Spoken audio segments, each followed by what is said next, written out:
دوسرا مسئلہ جو ہے انسانی معاشرے میں وہ فضیلت کا ہے۔ اب ظاہر بات ہے کہ تمام انسانوں کو ایک جیسا تو نہیں بنایا ہے اللہ نے، کسی کو خوبصورت بنا دیا، کسی کو بدصورت بنا دیا، کسی کا قد اونچا ہے، کوئی ٹھگنے قد کا ہے، لوگ اس پر ہنستے ہیں، یا کسی کو مرد بنا دیا، کسی کو عورت بنا دیا۔ اب عورت اپنے اندر ہی اندر کڑھتی رہے مجھے عورت کیوں بنایا، اس کا حاصل کیا ہوگا؟ یا کوئی بدصورت انسان ہے، ٹھگنا ہے کسی اور اعتبار سے، دوسرا شخص ہے وہ دیکھتا ہے کہ وہ تو بڑا اچھا ہے، تو اب اس کے اوپر کڑھنے کی بجائے کیا ہونا چاہیے کہ اللہ تعالیٰ نے مجھے جو کچھ دیا ہے مجھے اس کے اوپر صبر اور شکر کرنا چاہیے، اور جو فضل ہے کسی اور چیز میں بھی ہو سکتا ہے، میں نیکی میں آگے بڑھ جاؤں، میں خیر کے کاموں میں آگے بڑھ جاؤں، میں علم میں آگے بڑھ جاؤں، تو یہ چیزیں جو ہیں انسان دوسری چیزوں سے اپنی ان کی تلافی کر لے، بجائے اس کے کہ ایک نیگیٹو اس کی سائیکالوجی ڈیولپ ہوتی چلی جائے، کڑنا اور اندر ہی اندر جڑتے رہنا، جس سے کہ پھر طرح طرح کی جو ذہنی بیماریاں پیدا ہوتی ہیں، انہی کانفلکٹس کی وجہ سے، انہی فرسٹریشنز کی وجہ سے مینٹل بیلنس آدمی لوز کر بیٹھتا ہے۔ تو اس کی بجائے دیکھیے کس قدر عمدہ تعلیم دی جا رہی ہے، وَلَا تَتَمَنَّوْا مَا فَضَّلَ اللَّهُ بِهِ بَعْضَكُمْ عَلَىٰ بَعْضٍ، اور تمنا نہ کیا کرو اس شے کی کہ جس کے ذریعے سے اللہ نے تم میں سے بعض کو بعض پر فضیلت دے دی۔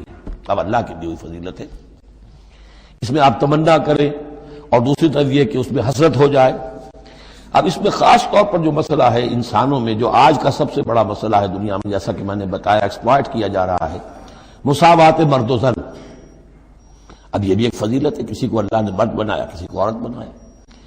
اب پہلی بات یہ بتائی جا رہی ہے للرجال نصیب مما اکتسبوا، مردوں کے لیے حصہ ہے اس میں سے کہ جو وہ کمائیں گے، وللنساء نصیب مما اکتسبن، اور عورتوں کے لیے حصہ ہے اس میں سے جو وہ کمائیں گی۔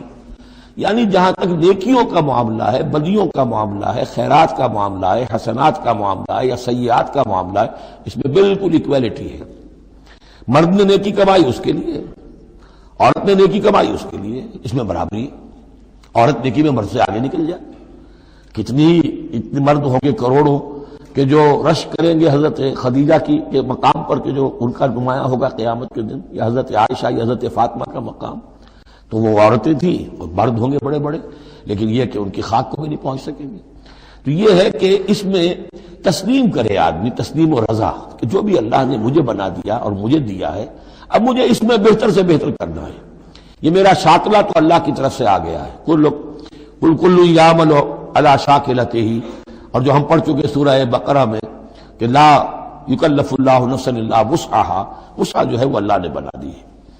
تو اب اس آیت کو بھی غلط کوٹ کیا جاتا ہے کمائی کے لیے، کہ عورتیں بھی کما سکتی ہیں، دیکھیے لکھا ہوا نصیب مما اکتسبن، ان کے لیے حصہ ہے اس کمائی میں سے جو انہوں نے کیا۔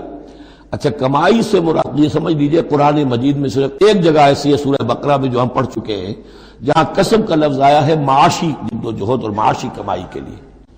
باقی پورے قرآن میں کسب آتا ہے اعمال کے لیے، کسب حسنات، کسب سیئات، بدیاں کمانا، بھلائیاں کمانا، کسب اس کے لیے۔ اور دلیل اس کی یہاں کیا ہے، مما اکتسبنا نصیب۔ اگر تو ایک عورت نے کمائی کی ہے، تنخواہ 10,000 کی ہے، تو 10,000 میں سے 2,000 تو نہیں ملے گا اسے، باقی 8,000 شارٹ لے جائے گا۔ تو نصیب مما اکتسبن نہیں ہے وہ، تو اگر کسی کے واقعی کوئی کام کرتی ہے خاتون، اگر کوئی اس میں حرام پہلو نہیں ہے، پیشہ جو ہے وہ بھی شریفانہ ہے، اس میں جو بھی آداب ہیں پردے کے، سطر کے، حجاب کے، وہ بھی ملحوظ رکھے ہوئے، ٹھیک ہے، تو جو کمائی اس کی پوری اس کی ہوگی، اس کا حصہ تو نہیں ہوگا۔ اعمال میں البتہ آیا ہے کہ اعمال میں جو ہے مختلف اعمال کے مراتب ہوتے ہیں، کتنا خلوص نیت کتنا تھا، آداب کتنے ملحوظ رکھے، یہ ہم سورہ بقرہ میں حج کے ذکر میں بھی پڑھ چکے ہیں کہ ان لوگوں کے لیے بھی نصیب مما کسبوا، جو انہوں نے کمایا ہوگا اس میں سے حصہ ملے گا۔ تو یہاں پر یہ نیکی اور بدیوں کا تذکرہ ہے، یعنی جہاں تک مورل لیول ہے اس میں عورت اور مرد برابر ہیں، ہیومن ڈگنیٹی، ہیومن آنر اس میں برابر ہے، مورل لا برابر ہے۔ لیکن یہ ہے کہ باقی جو معاشرتی ذمہ داریاں ہیں اور ان کے حوالے سے جو تقسیم کار اللہ نے رکھی ہے، اس کے اعتبار سے فرق ہے۔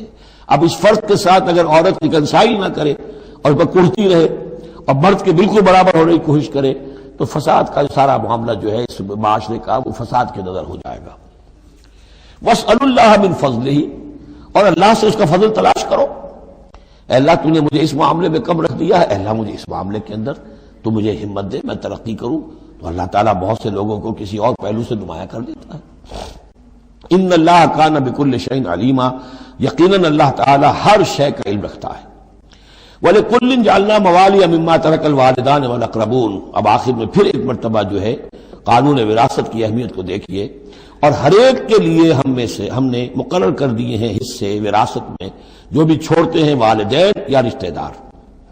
وَالَّذِينَ عَقَدَتْ أَيْمَانُكُمْ، ایک نیا مسئلہ یہ پیدا ہو گیا تھا کہ ایک دوستی ہوتی ہے، بھائی چارہ ہوتا ہے، یا مدینے میں حضور نے مسلمانوں کو بھائی بھائی بنا دیا تھا، ایک انصاری ایک مہاجر بھائی، تو کیا ان کا وراثت میں حصہ ہے؟ نہیں، یہ وراثت میں حصہ منہ بولے بھائیوں کا نہیں ہے، منہ بولے بیٹے کی کوئی حیثیت نہیں شریعت میں، منہ بولے بھائی کا کوئی حصہ نہیں ہے۔ ہاں اپنی زندگی میں تم نے والذین عقدت ایمانکم، جن کے ساتھ تمہارا کوئی معاہدہ ہوا ہے، کوئی دوستی ہوئی ہے، فآتوہم نصیبہم، انہیں ان کا حصہ دے دیا کرو، یعنی اپنی زندگی میں ان کے ساتھ جو بھلائی کرنا چاہو، کوئی ہبہ کرنا چاہو اپنی وراثت میں سے بھی، اپنی وراثت میں سے وصیت کرنا چاہو، یہ کر سکتے ہو، لیکن جو کہ قانون وراثت میں طے ہو گیا ہے، لا وصیت لوارث، پھر وارث کے لیے کوئی وصیت بھی نہیں، اور وہ یہ کہ بہرحال وراثت میں حقدار کوئی اور نہیں ہوگا سوائے اس کے کہ جس کو اللہ نے مقرر کر دیا ہے۔ ان اللہ کان علی کل شیء شہیدا، یقیناً اللہ تعالی ہر چیز پر گواہ ہے۔ اب آئی ہے وہ آیت، اصل میں کانٹے دار آیت جو ہے، جو عورتوں کی حلق سے بہت مشکل سے اترتی ہے، کانٹا بن کر اٹک جاتی ہے۔ الرجال قوامون علی النساء، یہ تمہید تھی ساری، ایک سورہ بقرہ میں تمہید آ چکی تھی، علیہن لہن مثل الذی علیہن بالمعروف وللرجال علیہن درجہ، یہ کہہ کے بات چھوڑ دی۔ آگے آئے لا تتمنوا ما فضل اللہ بعضهم علی بعض، اور مزید اس کے لیے ذہنی جو ہے تیاری کر دی۔ اب آ رہی ہے وہ چیز جو چبھنے والی چیز ہے، الرجال قوامون علی النساء، مرد عورتوں پر حاکم ہے۔ یہ میں ترجمہ زور دے کر رہا ہوں۔ یہ قامہ جو ہے، قامہ جب علا کے ساتھ آئے گا تو کچھ اور معنی ہوں گے، قامہ بے کے ساتھ آئے گا کچھ اور معنی ہوں گے۔ قامہ بے کسی شے کو قائم کرنا، کونوا قوامین بالقسط، اسی سورہ مبارکہ میں آیت آ جائے گی، کونوا قوامین بالقسط، عدل کو قائم کرنے والے بن کر کھڑے ہو جاؤ۔ قامہ علا، کسی کے اوپر سر پر مسلط ہونا، یہ ہے گویا کہ ایک درجہ حاکمیت ہے۔ گھر کے ادارے میں حاکم ہونے کی حیثیت مرد کو حاصل ہے۔ سربراہ خاندان جو ہے وہ مرد ہے، عورت نہیں ہے۔ عورت کو بہرحال اس کے ساتھ ایک وزیر کی حیثیت سے کام کرنا ہے، یہ ہے اس کا اصل رول۔ اسی لیے میں بیان کر چکا ہوں کہ وہ جو نسیان کا معاملہ تھا، اللہ تعالیٰ نے اس کے اندر چونکہ یہ سیکنڈ رول پلے کرنا ہے اسے یقیناً اس کے جذبات کو تو زیادہ ٹھیس پہنچنے کا امکان رہے گا۔ آدمی کو ہر انسان، مرد بھی چاہتا ہے میری بات چلے، عورت چاہتی ہے میری بات چلے۔ اب آخر کار کس کی بات چلے گی؟ یا تو دونوں کسی طریقے سے کسی مسئلے میں متفق ہو جائیں، اور عورت جو ہے بیوی اپنے شوہر کو دلیل سے، اپیل سے جس طرح قائل کر لے تو معاملہ ٹھیک ہو گیا۔ اب اگر نہیں ہو رہا معاملہ تو اب کس کی رائے چلے گی؟ مرد کی رائے چلے گی۔ تو کس کو اس سے ایک صدمہ پہنچے گا؟ عورت کو پہنچے گا۔ لیکن اس صدمے کا ہی جو ہے انفلوئنس، اس کو کم کرنے کے لیے سیفٹی والو، نسیان کا مادہ اللہ تعالیٰ نے عورت میں زیادہ رکھ دیا۔ اسی لیے پھر اس قانون شہادت کے اندر ایک مرد کی جگہ 2 عورتوں کو وہاں پر اس کا نصاب رکھا گیا۔ الرجال قوامون علی النساء بما فضل اللہ بعضهم علی بعض۔ اب یہ دوسری بات ہے کہ اگر وہ شوہر حاکم ہو کر ظلم کرتا ہے، ان کے حق ادا نہیں کرتا ہے، تو اللہ کے یہاں بڑی سخت پکڑ ہوگی۔ یہ تو دوسری بات ہے بالکل، لیکن یہ کہ جو قانون ہے اسلام کا وہ یہی ہے کہ یہ اختیار دیا گیا، اب آپ اس اختیار کا غلط استعمال کر رہے ہیں، آپ اس کو ظلم کا ذریعہ بنا رہے ہیں، تو اس کی سزا اللہ تعالیٰ کے ہاں آپ کو مل جائے گی۔ بما فضل اللہ بعضهم علی بعض، بسبب اس فضیلت کے جو اللہ نے بعض کو بعض پر دی ہے، وبما انفقوا من اموالہم، اور بسبب اس کے کہ جو وہ خرچ کرتے ہیں اپنے مال۔ اب دیکھیے یہ خرچ کرنے کا معاملہ اسلام میں شادی سے شروع ہو گیا۔ شادی مرد کی بھی ضرورت ہے، عورت کی بھی ضرورت ہے، لیکن مرد مہر دیتا ہے، عورت مہر وصول کرتی ہے۔ تو جو خرچ کرنے والا ہے اب اس کی ایک حیثیت دوسری ہو گئی۔ پھر گھر میں اس کا نان نفقہ پورا جو ہے، اس کا خرچہ، اس کی ذمہ داری، اس کو سپورٹ کرنا شوہر کے اوپر ہے، تو اب وہ مال خرچ کر رہے ہیں۔ بما انفقوا من اموالہم، فالصالحات، تو نیک بیویاں کون ہیں؟ جو کہ ایک یوں سمجھیے قرآن کے نزدیک ایک عورت کا جو اچھا کردار ہونا چاہیے، ایک خاتون خانہ کی جو بہترین روش ہونی چاہیے، وہ یہاں 3 الفاظ میں آئی ہے۔ فالصالحات، نیک بیویاں قانتاتن، ایک تو فرما بردار ہوتی ہیں، شوہروں کی فرما بردار، حافظات للغیب، غیب میں حفاظت کرنے والیاں، یعنی ظاہر بات ہے کہ مال ہے کسی کا تو گھر میں ہے، وہ تو کام پہ چلا گیا ہے، اب وہ کس کی حفاظت میں ہے؟ بیوی کی حفاظت میں ہے۔ اسی طرح اب بیوی کی جو عصمت ہے وہ در حقیقت مرد کی عزت ہے، اب وہ اس کی عزت کی حفاظت کرے اس کی غیر موجودگی میں۔ اسی طرح مرد کے راز ہوتے ہیں، سب سے زیادہ بڑھ کر جو ہے رازدان وہ تو بیوی ہوتی ہے۔ تو تین اعتبارات سے حافظات للغیب، حافظات للغیب، غیب میں حفاظت کرنے والیاں، حفاظت کرنے والیاں شوہر کے مال کی، شوہر کے رازوں کی اور شوہر کی عزت کی۔ بما حفظ اللہ، اللہ کی حفاظت سے، حفاظت ہے تو اللہ کی، لیکن جیسے رازق اللہ ہے لیکن کام تو انسان کو کرنا پڑتا ہے، رزق کمانا پڑتا ہے۔ واللاتی تخافون نشوزہن، اور وہ خواتین کے جن کے بارے میں تمہیں اندیشہ ہو جائے ان کے اندر سرکشی کا، ضد ہے، ہٹ دھرمی ہے، بات نہیں مان رہی ہیں، اپنی بات منوانی ہے، کسی نہ کسی طریقے سے گھر کی فضا خراب کی ہوئی ہے، یہ ہے نشوز۔ ذہناً تسلیم نہ کرنا کہ میری حیثیت جو ہے وہ بہرحال شوہر کے تابع دار کی ہے، اس کو اگر تسلیم نہیں کریں گے تو ظاہر بات ہے فرکشن ہوگی، اور فرکشن جو ہے اس کے نتیجے کے اندر وہ گھر کے اندر جو ہے وہ ایک فساد پیدا ہوگا۔ واللاتی تخافون نشوزہن فعظوہن، تو ان کو پہلے تو نصیحت کرو، واہجروہن فی المضاجع، دوسرے تنبیہ کے طور پر ان سے تعلق اپنے بستر علیحدہ کر لو اور ان کے ساتھ وہ تعلق ضرب و شو جو ہے کچھ عرصے کے لیے بند کر دو۔ وَاضْرِبُوهُنَّ، اس پر بھی ٹھیک نہ ہو تو انہیں مارنے کی بھی اجازت ہے۔ اس میں حضور نے جو روکا ہے وہ یہ ہے کہ چہرے پر نہ مارا جائے اور کوئی ایسی مار نہ ہو جس کا مستقل نشان جسم پر پڑے۔ اب یہ چیزیں اللہ کا کلام ہے، اس کے اندر جو ہے کوئی ہمارے لیے کوئی جھجک نہیں ہے، معاشرتی زندگی کو ٹھیک رکھنے کے لیے اس کی ضرورت پیش آئے تو وہ بھی کرنی ہوتی ہے۔